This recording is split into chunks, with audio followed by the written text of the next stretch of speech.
Ano naman yata may kaliwa. Ay, may Paikot lang yan. Ano? Mami. Itong pag-exam.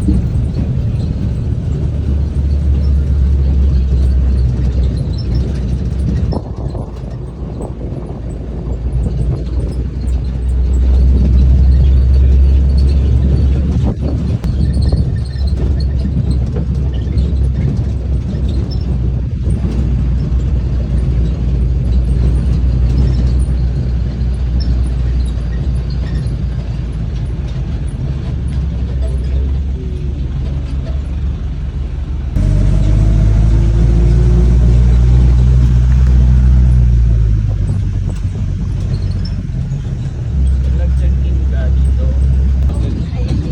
Aba nakadayo.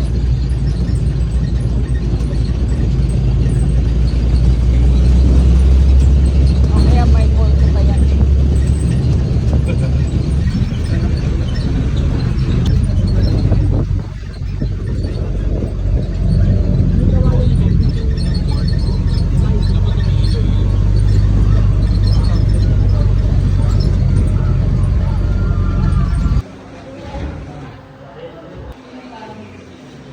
One, two. Natumira po dito sa may bahay. Cool! Pinala ko. May multo na tayo yun. Pinala ko lagad, madam. Okay, pwede? Okay, sir. Pinalay. Tingin po ninyo. Iniwan. Oh, iniwan, pwede. Madam. Sabay-sabay tayo. Mamaya may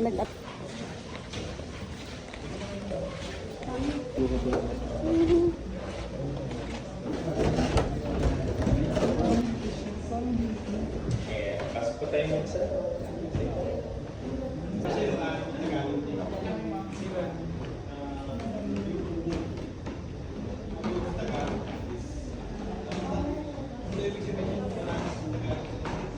Alonso built another parts of the house, but later on, the whole house was sold to Doña Magdalena.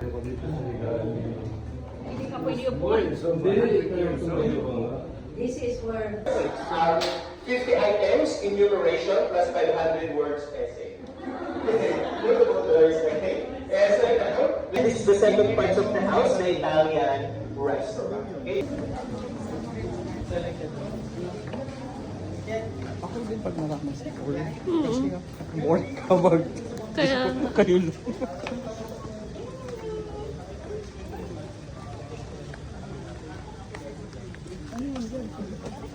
The ownership of Captain Fernando Berhal de Dios. Sadya ko lang ito.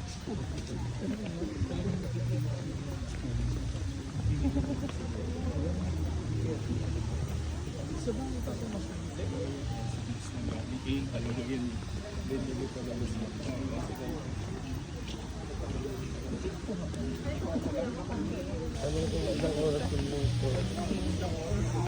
Yung oras lang nila, 11:30. Eh, yung 12 to 10 hours lang ba pupunta? Hanggang anong oras lang oras lang ito? Hindi, gabi yung talk natin. Oo.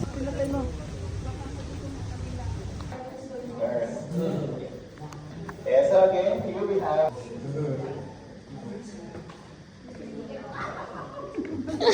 Ano nangyari sa'yo?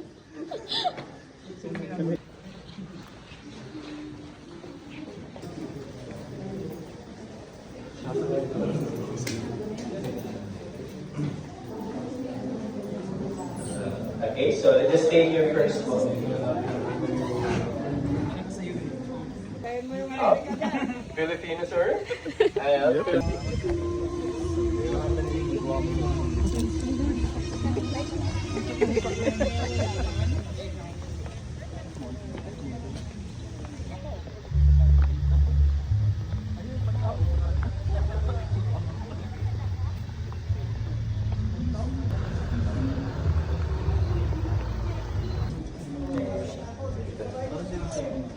yung salamin.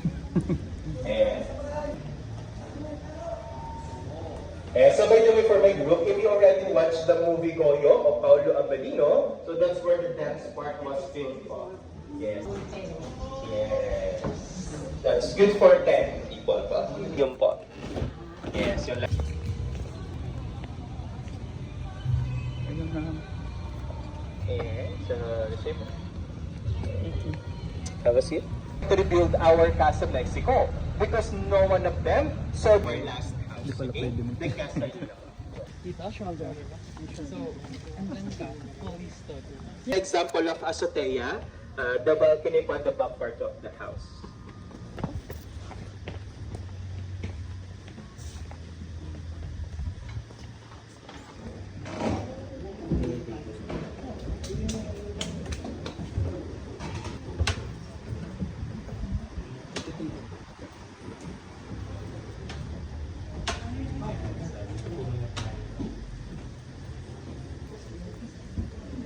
Yeah, so again po for my group, sa side lang po muna tayo.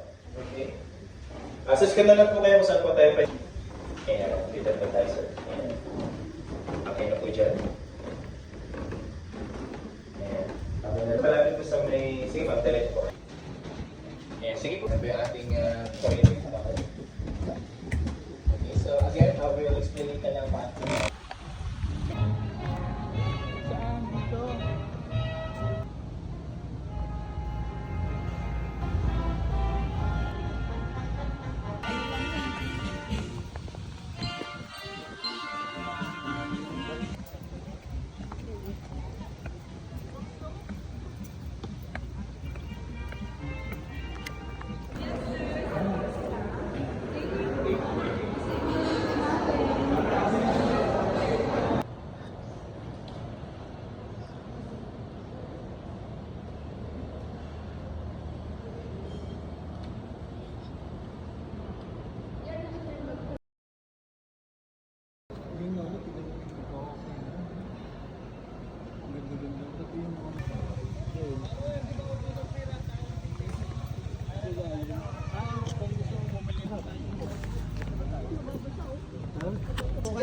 Sige, bye-bye. Oh, yung sagwan natin. Baka yung isang mo yung bag yung bambay. Ayun lang sa...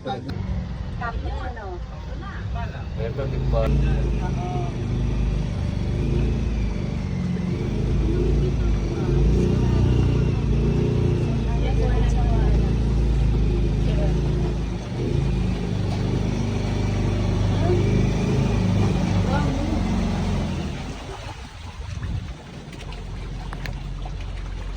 Pagkaan lahat po ba kayo harap nyo lang po na yan? Ang tawag sa kanya dito ay gazebo or tagpuan. Ginagamit. Sa kanan po ulit ang tingin. Kung napansin nyo.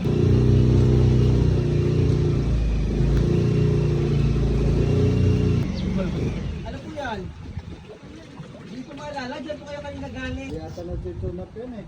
Hanap ko bumangga. Yeah. Parang wala. Ilang feet ba ito?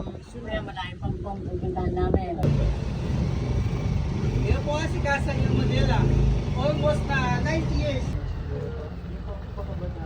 Tatayo naman po siya noong 1949. Pagmamayari naman po siya, Joseph Francisco.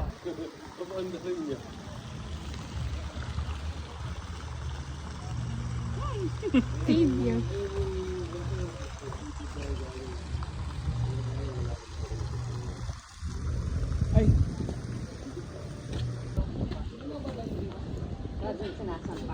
Sino po sa inyo na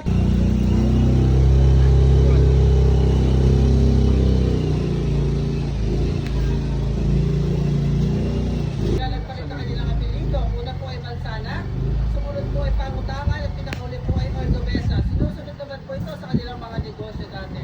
Nakita niyo po ba yung CR nila? Sa may kanan yung white, sa may taas po ng tulay.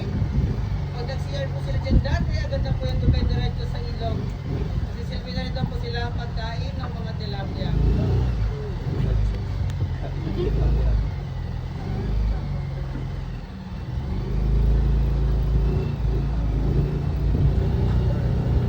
Yan sa kanan po ulit, si Casa Hagonoy from Hagonoy, Bulacan. Sa harap niya sa ating international artist of sculpture na si Guillermo Tolentino. Siya rin po yung gumawa ng Yu-Gi-Oh! Vision at siya rin po yung gumawa ng monumento ni Andres Bonifacio. Diyan niyo naman makikita yung kanyang mga replicang obra. Sa harap po ulit, si Angat from Angat, Bulacan. Yung sunod po doon, sila makikita. Left side, ito po maraming ibon. Si Candaba from Pampanga. Pag-umayari po siya ni Tomas Cardenas Reyes at ang kanyang may bahay na si Concepcion Viola. Si Concepcion Viola po ay relative niya si Maximo Viola. Si Maximo Viola naman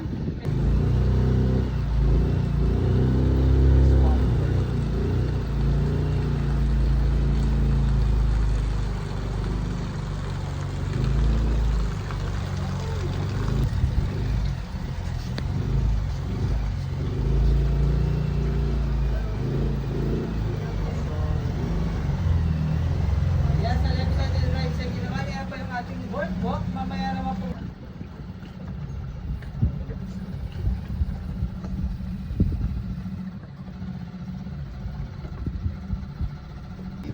Ay, dito po sir sa may dagat. Sa dagat dito. Ganda nga pag tanong.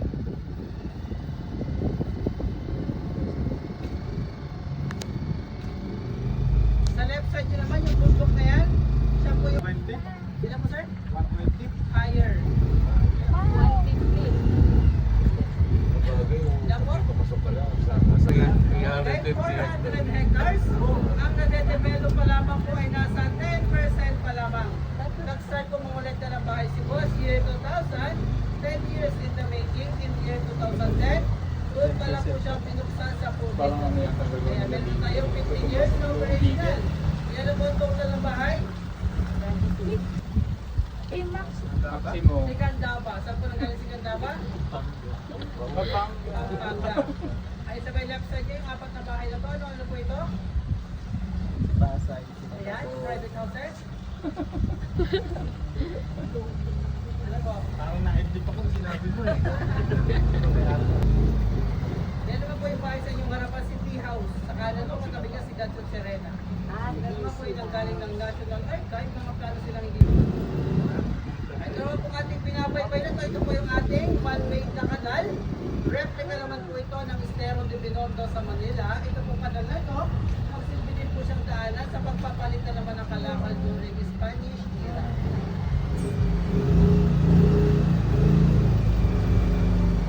Nakita niyo po ba yung painting Jose Honorato Lozano noong taong 1800? Lahat naman po ng bahay na makikita niyo sa inyong kanan hanggang doon sa dulo.